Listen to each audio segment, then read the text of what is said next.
Oi, bom dia. Eu sou o professor Aderbal, do Departamento de Ciências da Saúde da UFSC Araranguá. Também coordeno o Laboratório de Biologia do Exercício, LabioX. Bem-vindos à disciplina Cinesiologia em modo remoto. Hoje a aula é de artrocinemática, ou seja, como as articulações se movimentam. Tá? Não esqueçam de curtir o vídeo e seguir o nosso canal. Primeiro, vamos dar então uma olhadinha nas articulações, né? Estudar um pouquinho as articulações, ou seja, ver um pouquinho sobre artrologia. Bom, a articulação, então, é uma conexão entre os ossos. Uma conexão que permite um movimento entre as superfícies articulares. Tá? Existem três principais grupos de articulações. A articulação fibrosa ou sinartrose, elas têm uma pequena separação do tecido conjuntivo, mas não tem cavidade articular. Tá? A mobilidade nessa articulação ela é bem pequena, ou praticamente não existe, embora tenha alguma elasticidade.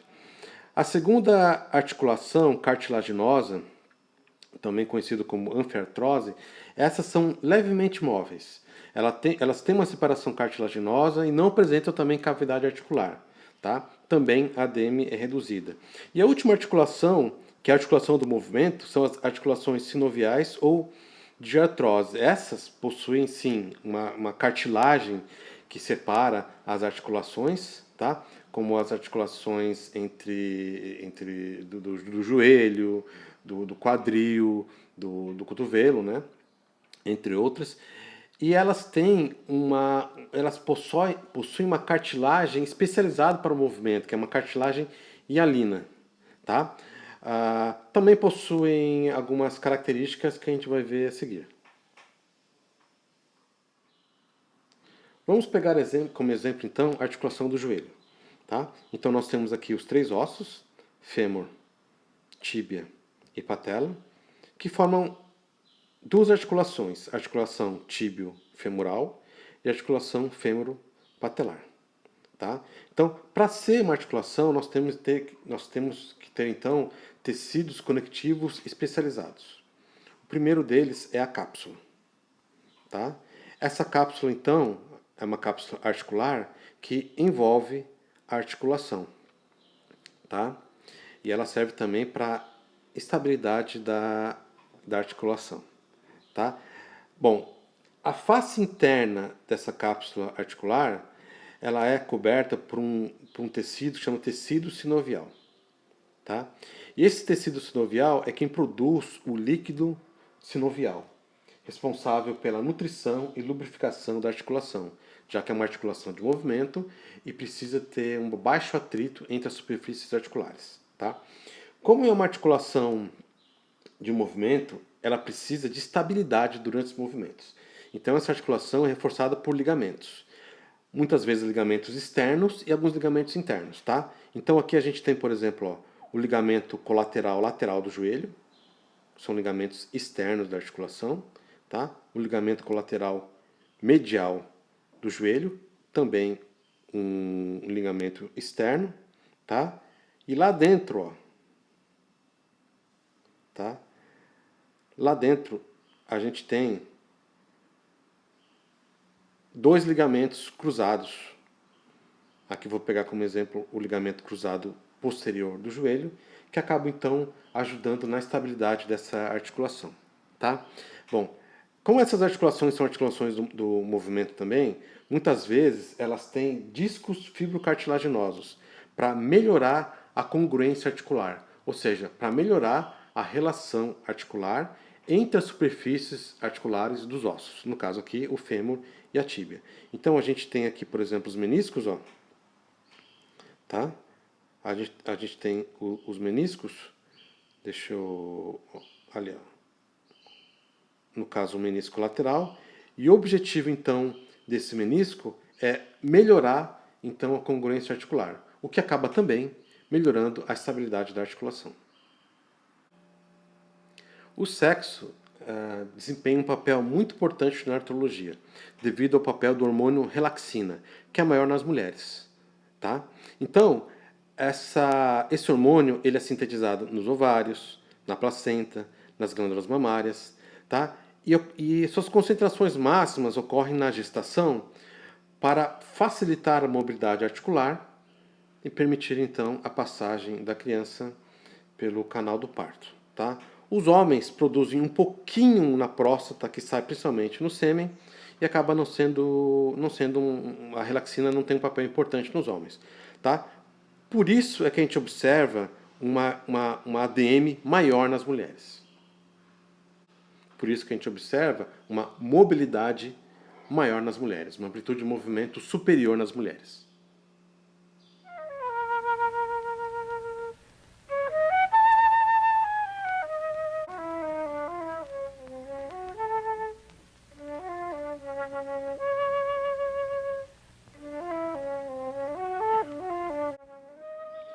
É por isso que geralmente as artistas de contorcionismo são mulheres. E por isso também que o melhor desempenho da ginástica é das mulheres, devido a essa excelente amplitude articular.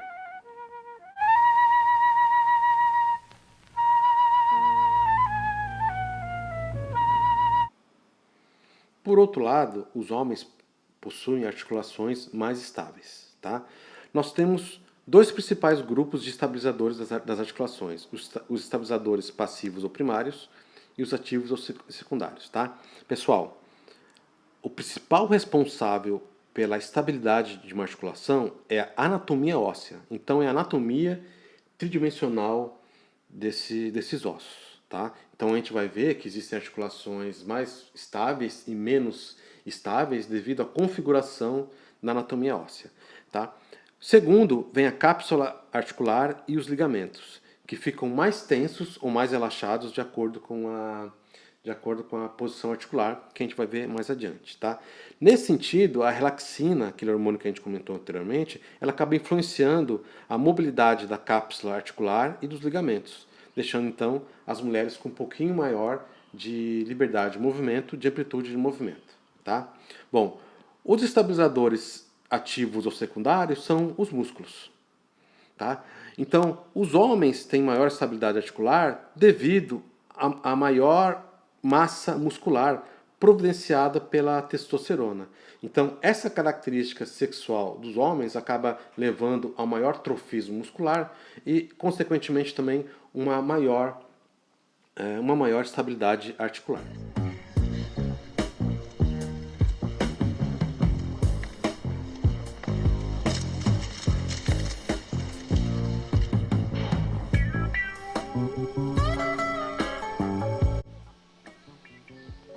Bastante músculo, músculo forte, uma articulação bem estável, mas não é a melhor situação para melhor flexibilidade articular, tá? Então, cada atleta, cada artista dentro da sua área de especialização.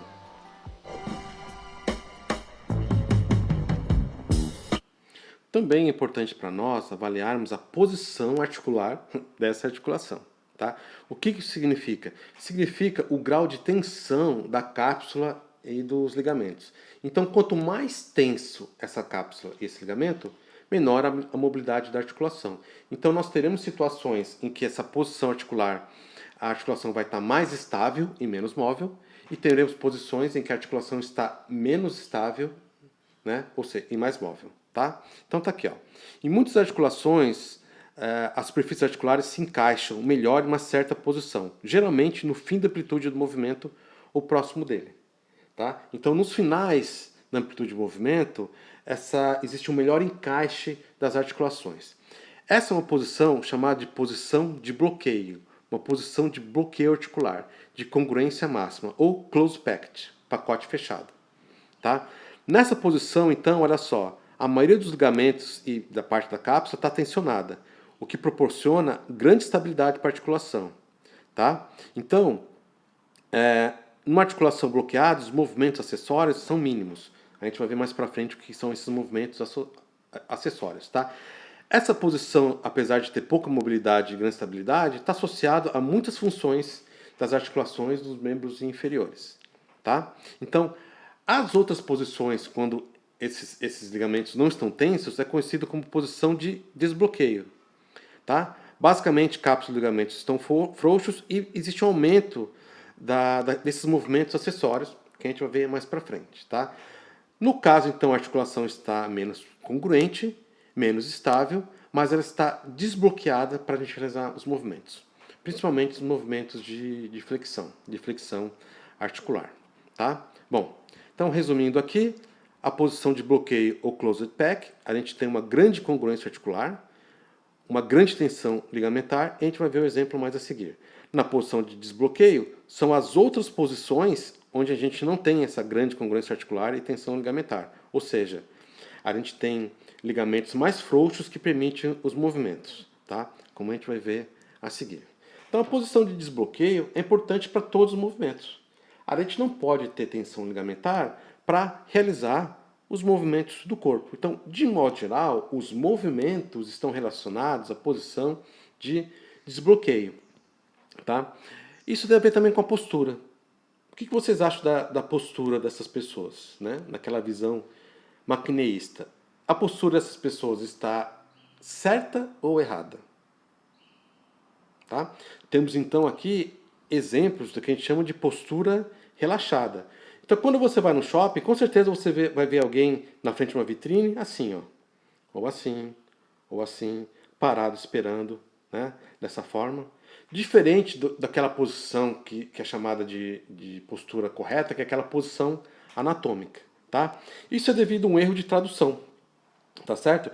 Então, o que é considerado ortostatismo correto, que é ficar em pé alinhado, vocês vão concordar comigo que é muito desconfortável. A gente não consegue manter isso por muito tempo porque a gente cansa, gasta muita energia, precisa se esforçar para ficar dessa forma. Pessoal, isso veio de um erro de tradução do alemão. Então o pessoal achou que quando os kinesiologistas alemães estavam falando do Normalstellung, tá? Estava falando do ortotatismo correto, normal. Na verdade, essa é a referência anatômica. Eles também descreveram o que chama de Bequem-Haltung, ou seja, uma postura em pé, relaxada e confortável. Então, pessoal, na verdade, essa postura aqui, ela é normal. Tá? É uma postura em que a gente tem os ligamentos desbloqueados e a gente pode se movimentar facilmente. Tá? Olha, eu faço uma brincadeira com os alunos que é o seguinte: se alguém parar do teu lado em posição anatômica e começar a conversar contigo, tá? Foge que essa pessoa vai te matar. Tá? É uma brincadeirinha, tá certo? Bom, e nessa posição de desbloqueio, às vezes a gente encontra alguns problemas, tá? Quando as pessoas estão deitadas na cama durante muito tempo, por exemplo, no leito hospitalar, elas gostam de ficar com as articulações fletidas, tá? Por quê? Porque nesse caso, os ligamentos estão mais relaxados, não estão tensos, é uma posição confortável. Mas isso geralmente leva a contraturas musculares, tá? Então, isso aqui, ó, essa posição de desbloqueio no leito por período prolongado é uma atenção que o fisioterapeuta tem que ter no hospital ou em outras formas de atenção à saúde. Agora vamos falar então sobre aqueles movimentos acessórios que eu comentei na posição articular. Tá? Ou seja, vamos estudar o movimento das articulações, ou seja, a artrocinemática. Bom, vamos lá? A artrocinemática descreve um movimento que ocorre entre as superfícies articulares.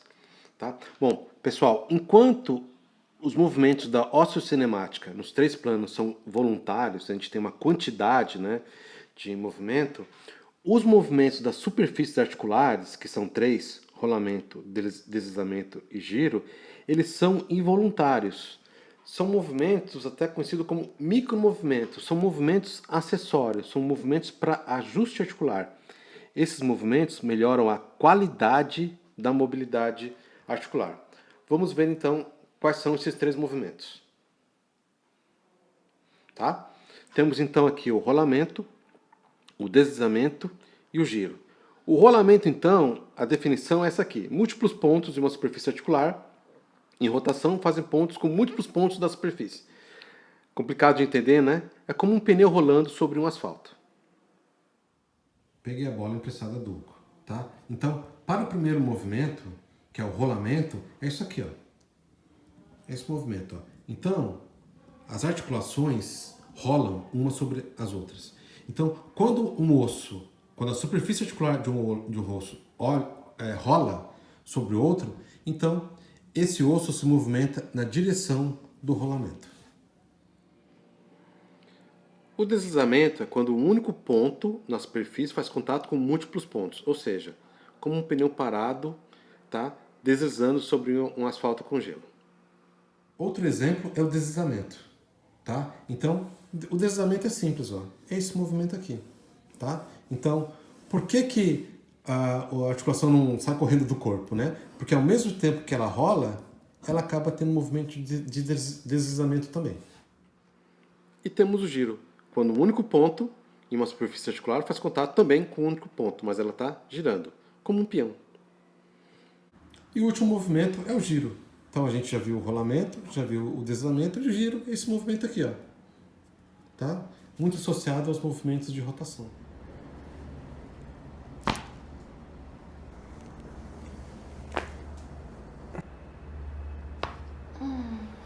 Nossa. Ai, que delícia.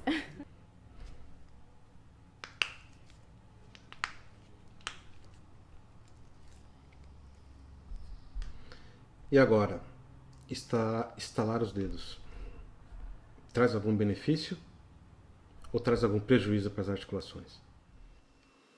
Não existe prejuízo nenhum, tá, pessoal? O que ocorre é o seguinte: quando a gente faz esses movimentos, que são movimentos rápidos na articulação, geralmente movimentos de tração, dentro dos fluidos do líquido sinovial, a gente tem gases ali. E o que ocorre são movimentos de microbolhas. Então, são barulhos de bolinhas, tá, estourando. Isso não traz prejuízo nenhum para a articulação. Muitas vezes é utilizado até em técnicas de terapia manual para aumentar a mobilidade da articulação. Tá? Para isso, então, aprendam esse nome. Esse é um fenômeno conhecido como tribonucleação. Como última parte da aula, vamos falar e conversar sobre as superfícies articulares sinoviais. Tá? Pessoal, então, o formato dessas superfícies articulares, elas vão do achatado ao curvo. Mas a maioria é ligeiramente curva, algumas mais curvas do que as outras. Tá? Ou seja, uma articulação tem uma forma côncava e outra articulação tem uma forma convexa. Então, existe uma relação côncavo-convexa entre as articulações, tá certo? E isso serve para melhorar a congruência, o encaixe da articulação. Lembra que a forma dos ossos é o principal responsável pela estabilidade das articulações, tá? Isso também ajuda a dissipar forças, evitar muito estresse articular e também ajuda a guiar o movimento das superfícies articulares, né? Como a gente viu, os movimentos acessórios são importantes para a qualidade dos movimentos, tá? Então aqui a gente tem o exemplo do cotovelo, tá? Então basicamente o que a gente tem sempre, ó? Uma superfície articular convexa e uma superfície articular côncava. Vamos dar uma olhada nas grandes articulações do corpo então. Olha aqui, ó. Articulação do ombro, o húmero e a escápula, tá? Então o que acontece aqui, ó? A escápula, tá? A cavidade glenoide da escápula, ela tem uma forma côncava e a cabeça do húmero tem uma forma convexa, tá? Vamos olhar o punho aqui, ó. Olha só que interessante o punho, tá? Então, deixa eu desenhar aqui, ó. Então, a articulação do punho tem esse formato aqui, ó. Os ossos proximais do carpo, eles formam uma superfície convexa, enquanto a superfície distal do rádio forma uma superfície côncava. Vamos olhar aqui os membros inferiores. Olha aqui então a articulação do quadril, tá? Então, nesse caso, ó, o acetábulo do osso inominado, ele é côncavo. Já a cabeça do quadril é convexa. Vamos para o joelho, então. Um excelente exemplo, então. Aqui, ó. A superfície articular da tróclea femoral é convexa, enquanto o platô tibial é côncavo, tá? E outro exemplo fantástico para nós que estudamos muito a marcha, né? Essa articulação aqui do tornozelo, ó. A tíbia distal é côncava, tá? E o talos tem esse lindo formato convexo. E essas superfícies côncavas e convexas, elas têm uma relação articular entre si. Elas têm uma forma de se movimentar. Tá? Então a gente já viu, né, que a relação é ótima para congruência e é importante vocês conhecerem isso, porque é o princípio que serve de base para algumas técnicas de terapia manual. Nós temos duas situações. Uma situação em que a superfície côncava está fixa e a superfície convexa se move, e outra situação em que a parte convexa está fixa e a parte côncava se move. Vamos olhar os exemplos.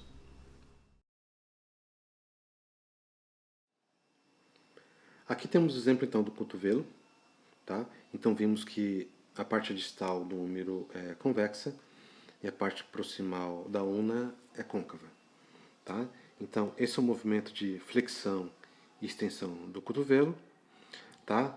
Onde temos então a superfície convexa fixa e a superfície côncava móvel. Tá? Então, existe uma relação entre a artrocinemática e a osteocinemática, ou seja, entre o movimento da articulação e o movimento do osso. Tá?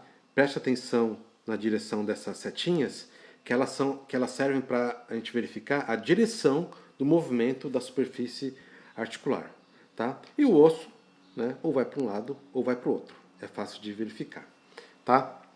Então, nesse movimento, onde temos a superfície convexa fixa e a côncava móvel, o que acontece? Ó?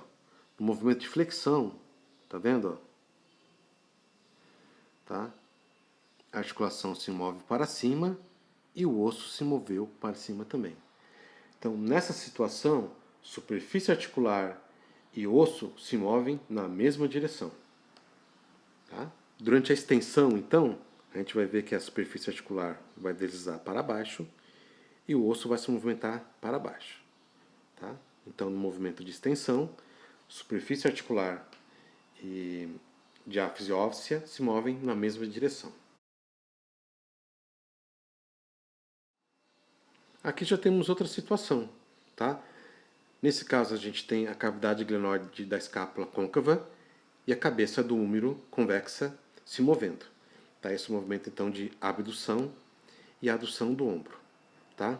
Então, presta atenção. Ó. Olha aqui. Ó. Durante a abdução do ombro, essa superfície articular se move para baixo, mas o osso se move para cima. Então, nesse caso, com a superfície côncava fixa, tá? A superfície convexa se move na direção oposta do osso. Vamos ver o movimento de adução, então. Então, durante o movimento de adução, ó, a superfície articular se move para cima e o osso se move para baixo. Tá? Então, nesse caso, o movimento da diáfise óssea e da superfície articular ocorre em direções opostas. Bom, terminamos então a aula de hoje. Faça os seus comentários aqui embaixo do YouTube, que eu respondo por aqui mesmo, tá bom? Não esqueça então de dar uma olhada no site do nosso laboratório para acompanhar as atividades, né? As coisas que a gente faz aqui. E também pelo nosso Instagram, tá bom, pessoal? Tchau, tchau.